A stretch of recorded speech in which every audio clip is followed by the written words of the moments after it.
La polarización estable con divisor de voltaje en la base, la idea principal de este circuito es proporcionar una corriente de colector o emisor constante independiente de V y de la temperatura.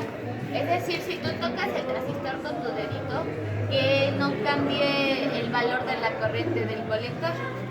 Entonces, nosotros tenemos pues el circuito de polarización y con esto nosotros podemos sacar las siguientes ecuaciones para entender cómo funciona. Que la corriente de la base va a ser menor a la corriente de la resistencia 1 y la resistencia 2. Por lo tanto, la corriente de la resistencia 1 va a ser un valor aproximado a la corriente de la resistencia 2.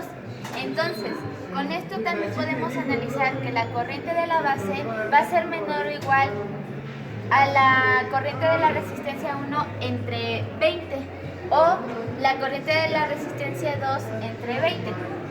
Con esto llegamos a un análisis más complejo donde despreciamos la corriente I V. ¿Por qué? Porque el circuito de aquí, para hacerlo estable, la corriente I V va a ser una aproximación a cero, o bueno, va a tener un valor, pero va a ser como muy cercano a cero.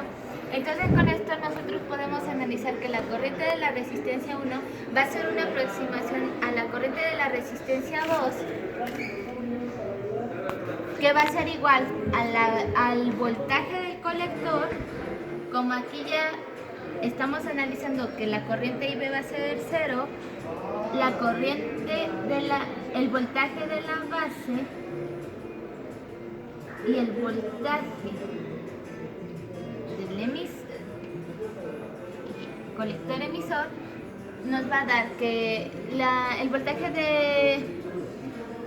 de entrada va a ser igual entre la resistencia 1 más la resistencia 2.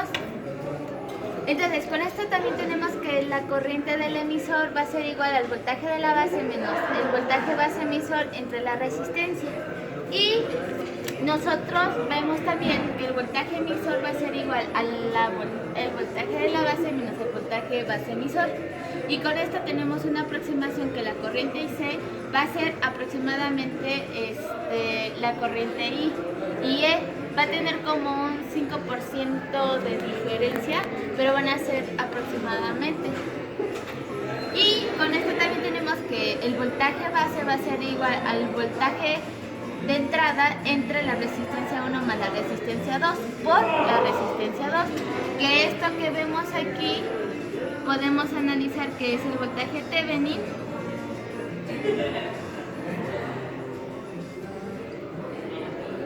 del análisis anterior que hicimos. Entonces, si nosotros igualamos estas dos ecuaciones, sabemos que el circuito que tenemos aquí de polarización estable, vamos a aplicar el teorema de Thevenin para sacar su voltaje de Thevenin y la resistencia Thevenin.